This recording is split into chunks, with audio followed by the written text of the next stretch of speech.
I was a middle-aged man in the middle of nowhere, serving drinks to my boss at a company party and trying to keep him in a good mood. I'm turning 32 this year. As my friends and co-workers get married one by one, there hasn't been a hint of romance in my life. I know, just waiting won't lead to any romantic encounters.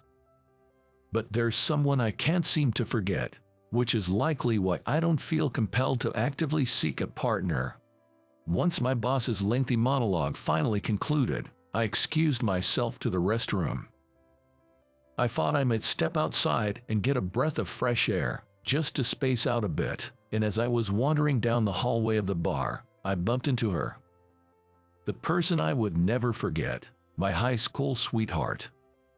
She has a more mature vibe now, but it was definitely Susan. She seemed to have noticed me too and stopped in the middle of the hallway. "Jack." She called my name, then fell silent. "It's been a while. I'm here having drinks with my boss." We hadn't been in touch for over a decade since our falling out, so I wasn't sure how to interact with her. I'm here for dinner, with friends." Despite this unexpected reunion, that was all the conversation we managed to have. We parted ways with a simple "well then." Susan and I dated since high school, and our relationship continued even as we attended different colleges. But we broke up over a fight during our job hunting phase. I was the one to blame. Susan, a brilliant and beautiful woman, was attending a prestigious university. She secured a job relatively early. However, I was the complete opposite. I attended a mediocre college and had a hard time finding a job. During my senior year, I grew frustrated as I still couldn't land a job. It would have been bearable if that was it, but I was jealous of Susan. Despite her trying to support me and consider my feelings, I, back then, felt pitiful as if being pitied. I lashed out at her with harsh words like, "You wouldn't understand how I feel, you're probably looking down on me, and stop acting like a goody two-shoes, making a fool out of me."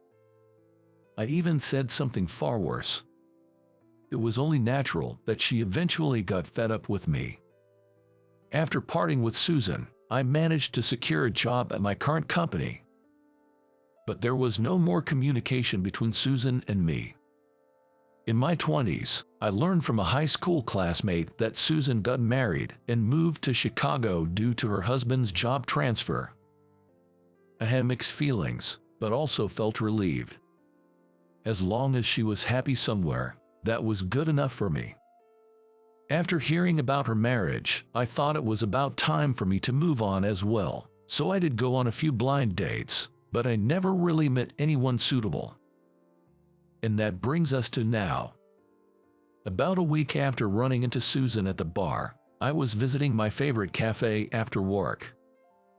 I enjoy buying coffee beans from this place and brewing coffee at home on my days off. I developed a love for coffee back in college. Now, I've become so particular about selecting beans and how I grind them. As I entered the cafe, eager for a new batch of beans, there was Susan, enjoying a cake set. This was our second encounter. "We meet again," I murmured, surprised at the unexpected coincidence. "Really, are you alone?" I briefly explained that I often come here to buy coffee beans. "What about you? Are you alone? Isn't your husband waiting at home? I didn't even know you were back from Chicago." At my words, Susan lowered her eyes. And she opened her mouth, putting on a forced smile. "My husband passed away 4 years ago. I've been living in Chicago since then. I've only recently moved back here." "I see. I'm sorry, that was thoughtless of me. I didn't know her husband had passed away. I thought she was still building a happy home." After that, our conversation didn't continue, and we said "see you," and parted again. Susan, who lost her husband and lives alone in San Francisco. I want to talk to her more, I want to get closer to her, but I don't feel I have the right, because I hurt her with my harsh words at the end of our relationship. About a month later, on a night of a terrible typhoon, I had my third encounter with my widow ex-girlfriend, Susan. My apartment is beyond the station, so I passed by the station on my way home from work. The station was crowded with people. The trains were stopped or delayed. In the midst of all this, I found Susan on the phone, taking shelter from the rain. Susan also noticed me immediately and called out to me. "Amazing, we met again." "Yeah, is the train stopped?" When I asked, Susan nodded with a bitter smile. "It's stopped. I don't know when it'll start moving again, but both the buses and taxis are crowded with people, so it doesn't look like I'll be able to get on. I just tried calling a nearby hotel, but it's no good. It's hard to find a place that's open. Even when it's not a typhoon, this station is busy, so I guess that's inevitable." But when I glanced at Susan, her clothes and hair were wet. Even though it's early spring, the nights are chilly. I handed her a handkerchief. "Use this, you must be cold." "Oh, thank you." I had an umbrella, but the rain and wind were so strong. When I found Susan, the rain and wind had just calmed down, but before that, both the rain and the wind had been terrible, and the sky looked like it was going to start pouring again soon. I couldn't just leave Susan, who had no way to get home or a hotel to stay in. "Do you want to come to my place?" The words naturally slipped out of my mouth, but I immediately regretted them. There's no way she'd want to come to the home of her ex-boyfriend, who she always fought with. That's what I thought, but Susan's response was unexpected. "You're willing to let me stay?" When I looked at Susan, she looked up at me with moist eyes. I felt nervous looking into the eyes of her, who had become more mature. But those eyes seemed to be asking me for help. "Sure, come on." At my words, Susan smiled softly and seemed relieved. And so, Susan came to stay at my apartment. When we got home, I had Susan, who was probably cold from getting wet, took a bath. Seeing Susan with her wet hair after the bath, wearing my clothes as a change of pajamas, made my heart race, but I had no ulterior motive in inviting her, so I tried to hide it. After drying her hair, Susan said, "I'd like some coffee. Could you brew it for me? I've been missing it for a while." There was a bag of coffee beans and a grinder where Susan was looking. I used to make coffee for her frequently when we were in college and dating. "Sure," I replied. I ground the beans carefully, just for Susan. She was watching me so attentively that I asked, "Do you want to try grinding the beans?" At first, Susan nodded, but then she hesitated and said, "Actually, I'll pass." "I want you to do it, Jack. I've missed your coffee," she said. Even if her words were just courtesy, they made me happy. As the coffee was almost ready, I asked her how she wanted it. "Do you want it as a café au lait?" "Yes, you remember that," she said. Susan couldn't drink black coffee. When we were dating, I always made it into café au lait by adding milk for her. I still remembered it well. Of course, I remember it. I said, offering Susan the freshly made café au lait. Susan took the mug from me with both hands and carefully brought it to her lips. "Ah, it's delicious. The aroma is soothing. I've missed this. I've missed your café au lait after we broke up. I've been wanting to drink it for over 10 years. I've been holding back for more than 10 years. The phrase "more than 10 years" seemed to have a significant weight. I poured my own coffee too. Like in my college days and even now, I prefer it black. Drinking my own brewed coffee is my daily routine, but today's coffee, which I shared with Susan, tasted even better than usual. After finishing our coffee, we discussed where we were going to sleep. Jokingly, I asked, "I only have one bed. Is it okay if we sleep together?"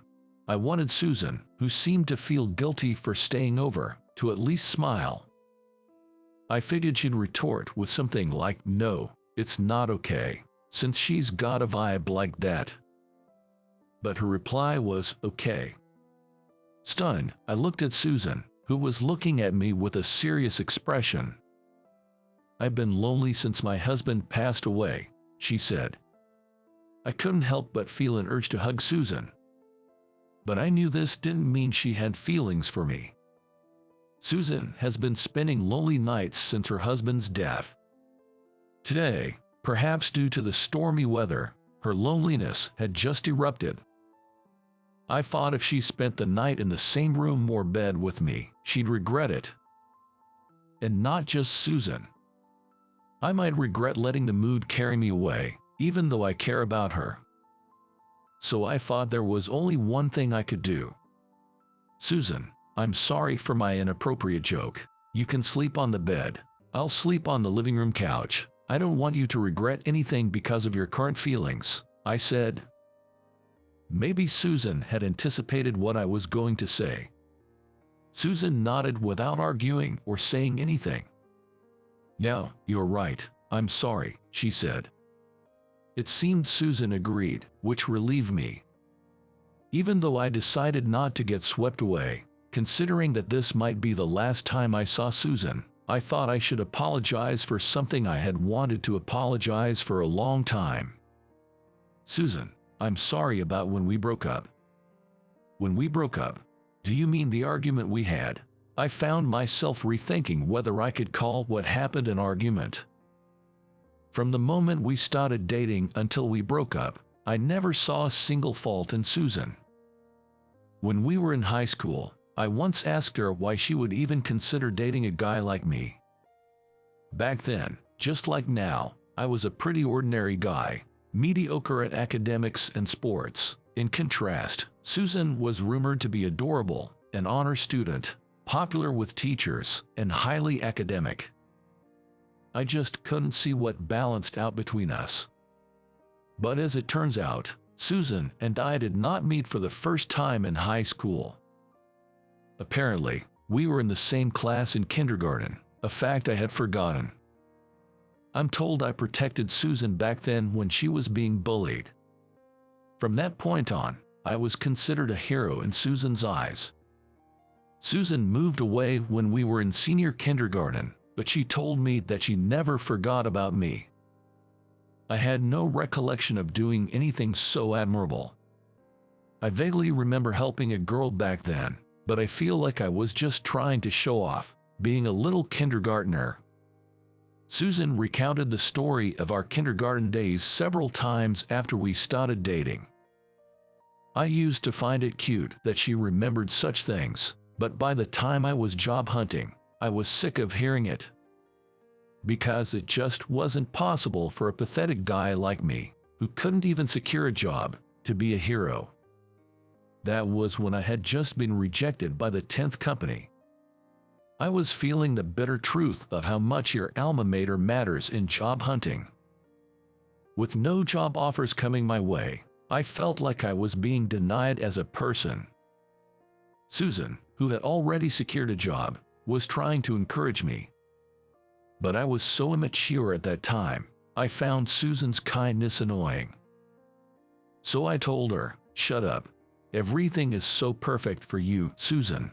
You've always been a top student, got into a good college, found a job right away. You don't know what it feels like to be a failure like me." Susan's eyes were welling up with tears. "Don't talk like that about yourself, Jack. You're my hero." But I was even frustrated with my job search, and my frustration was maxed out when she told me this story. "I'm tired of hearing that story. I don't know it. I can't remember stuff from kindergarten. Stop imposing your ideals on me. I'm not your hero. In fact, I don't want to hear your pointless stories anymore. You're annoying me." I still can't forget the look on Susan's face when I said that. It was hurt. That day I told her to go away, and she left, her shoulders drooping. After that, I ignored Susan, who kept apologizing. I just wanted her to leave me alone. Then one day, she told me over the phone, Let's break up. It was only natural, considering the awful things I had said. All I think I said was, I understand. As I was reminiscing, Susan's voice brought me back to reality. She was laughing at my apology, a decade late. No, it's okay. It's not all your fault, you know. Looking back, I think I should have stood back and watched over you a little more. I was young, and I just thought I had to be there for you, that I had to say something to encourage you. I think that just put more pressure on you and made you more irritated. Maybe we were just too young, both of us. I was happy at Susan's kindness, saying that even though I was the one to blame. But you know, when we met again in high school after being apart since kindergarten, I really thought it was destiny, but I guess it wasn't. We really can't be together, can we? I had nothing to say to that. That day we slept in separate rooms, and when I woke up the next day, Susan was gone from my apartment.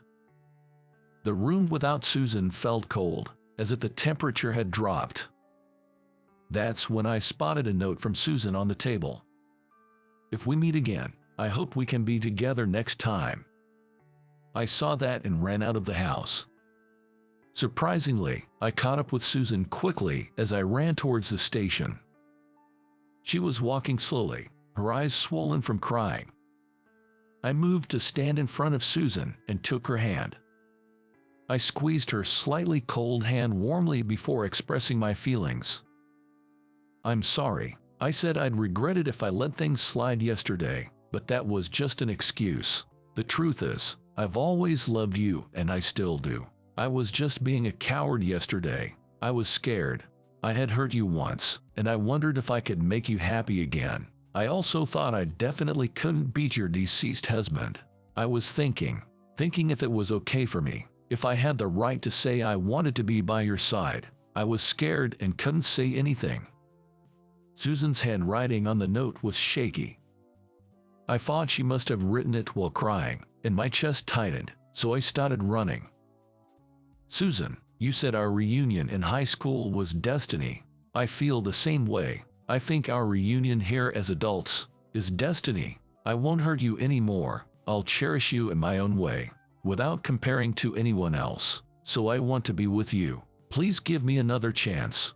Will you date me? After I finished speaking, I felt somewhat embarrassed. I mean, a guy over 30 talking about destiny. But it seemed Susan felt the same way. She chuckled and said, sometimes you can be such a romantic, Jack, but I like that about you. Susan and I all smiled and made eye contact. Do you want to go back to my place again? I'll make you a delicious cup of coffee. Of course, I'll make yours a latte. Let's talk about the past and the future. That sounds good. I have a lot of things I want to talk about, too. We then walked hand in hand back to my place. Since then, Susan and I have been dating smoothly, and tomorrow, after about a year, we are getting married.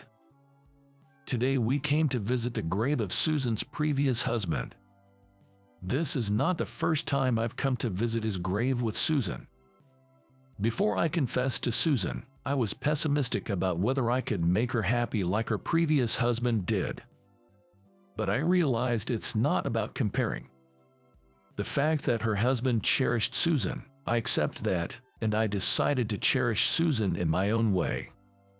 That's why I visited the grave that I wanted him to rest easy. I'll protect Susan's smile. When Susan asked what I was thinking about when I was paying respects, I kept it a secret. It's a secret conversation between men that I can't tell Susan. Susan was sulking, saying, I'm curious, but she seemed rather happy. After visiting the grave, we returned to our new home. Our own home to live in together. When I was about to make coffee, Susan said she preferred juice. She usually doesn't say things like that, so I was worried and asked if she was feeling unwell. But seeing me flustered, Susan grinned. Then she placed a hand on her stomach and said, I'll have to pass on the latte for a while. The caffeine might startle this little one. As I realized what her words meant, I couldn't help but yell out in joy. I held Susan in my arms. Our baby is due in 7 months. I can't wait for this new chapter of our lives. So, how did you like our story? Your subscription to our channel greatly motivates us to create more content. Looking forward to seeing you in the next video.